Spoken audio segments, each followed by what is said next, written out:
We're at a point where if we keep doing things the way we're doing them, we will never solve the housing problem in Los Angeles. This isn't necessarily just a pitch to Los Angeles. This is any city or county could take the initiator approach. That's right.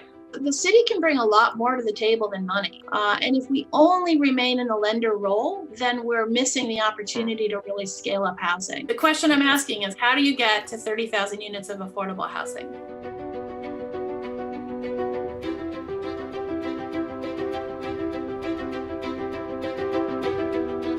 I'm Helmi Hisserich. I have recently left the city of Los Angeles after spending 20 years working on housing and economic development. I have served in 2 mayoral administrations, first with Mayor Reardon and then second as deputy mayor for housing under Mayor Antonio Villaraigosa. And I spent about 4 years in the redevelopment agency and about 11 years with the housing department. I spent a number of years kind of running the overall housing development program, every financing program that we have, low-income housing tax credit program, the bond program, first-time homebuyer program, managing portfolio, which is about $1.9 billion in loans and about 40,000 restrictive covenants of affordable housing, which we monitor. Working on affordable housing and real estate and recognizing we're at a point where if we keep doing things the way we're doing them, we will never solve the housing problem in Los Angeles. And so the report, Scaling Up Equitable Housing on Public Land, was something I put together after having spent a lot of time really studying different models and thinking about some of the emerging trends in Los Angeles. It's really about looking more expansively at the role of the public sector in scaling up housing. In the last couple of years, I shifted into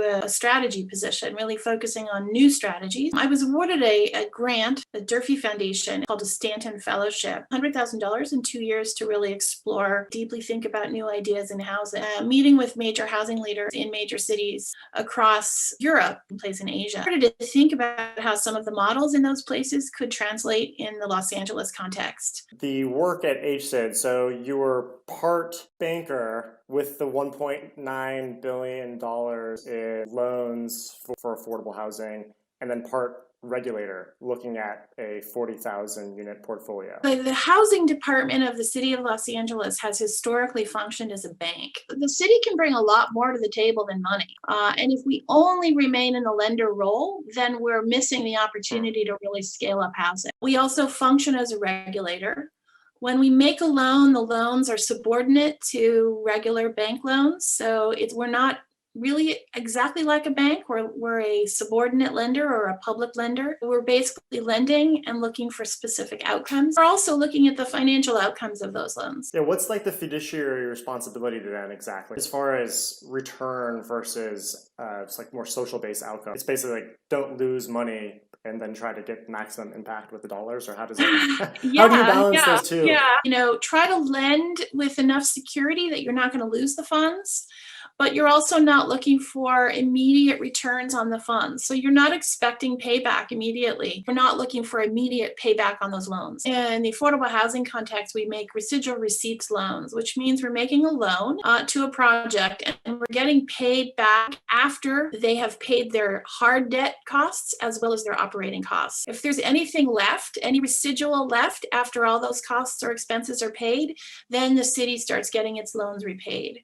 So typically in an affordable housing project, for the first 10 to 15 years, you're not seeing anything come back. You've lent, $4 or $5 million to a project and you're not seeing any money come back, but you still have a loan on the books. So we sit there in the loan and every year we do an analysis of what the operating costs of that project are. We take a look to see if there's any money left over to repay the city. Eventually, projects start to level off. The city will start getting a revenue stream over time.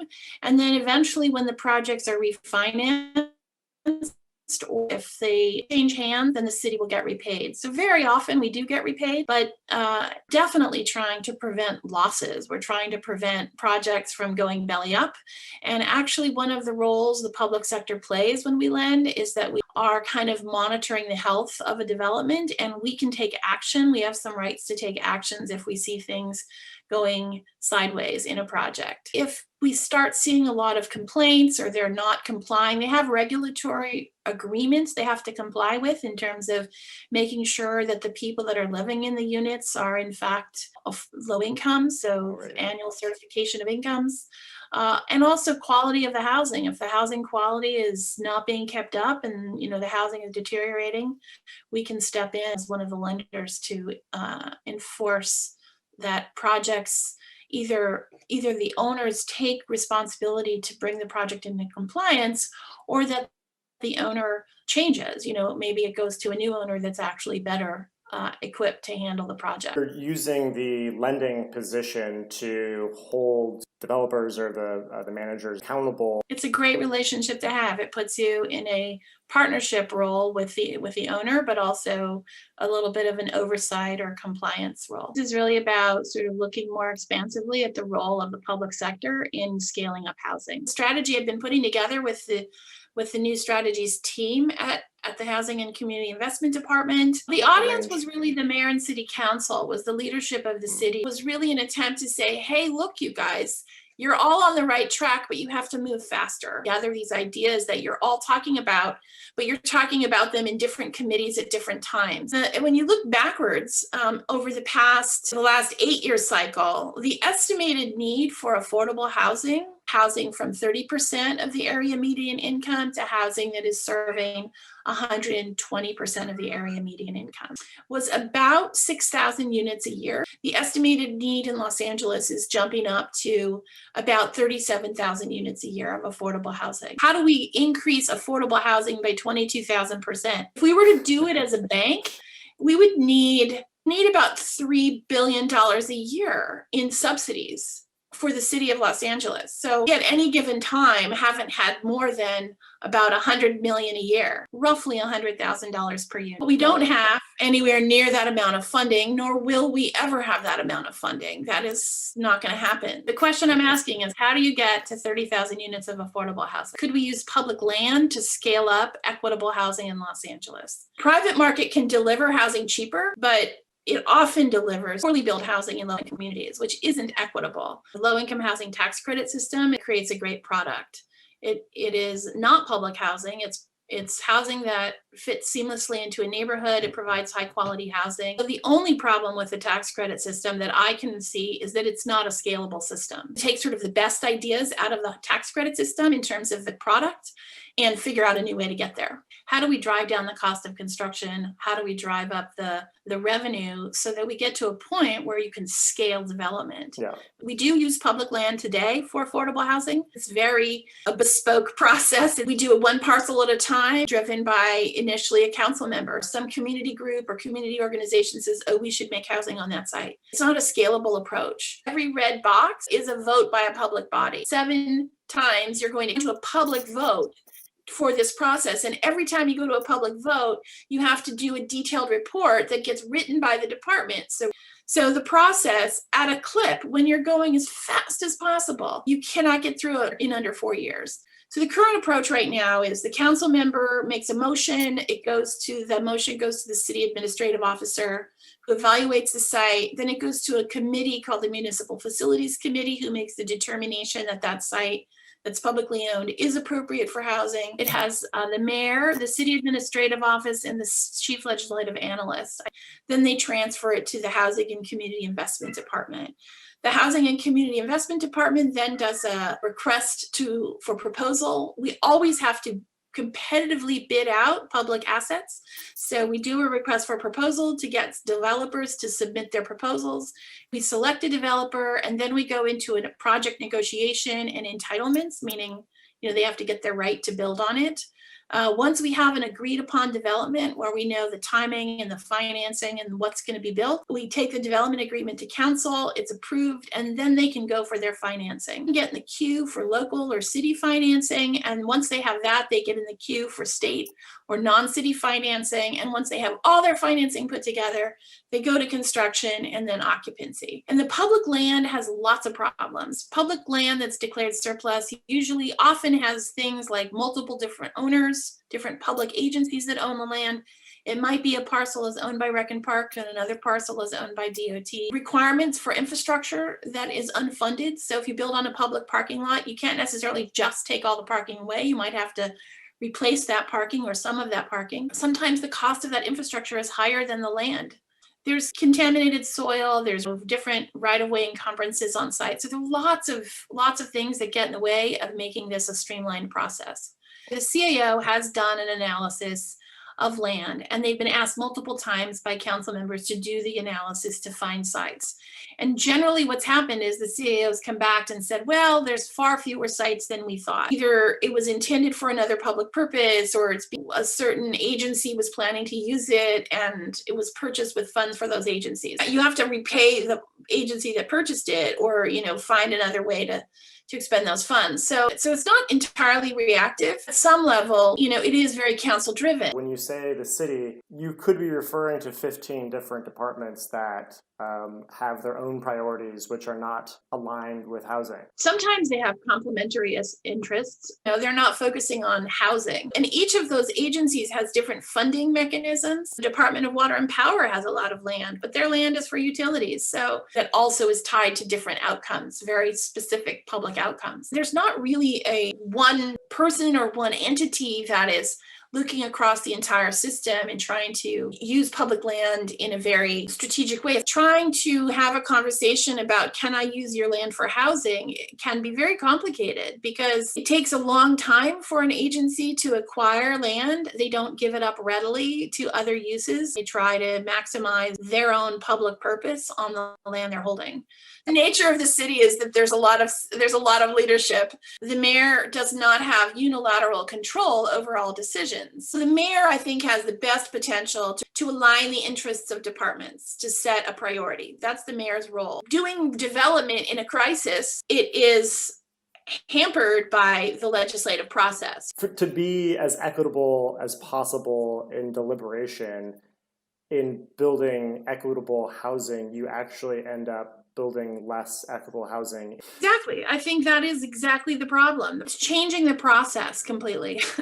Instead of going through this process for 1 acre, you'll go through this process once for 100 acres. It's using land differently. It's thinking about land as a scalable input. The idea here is, first of all, to marshal 300 acres of public land.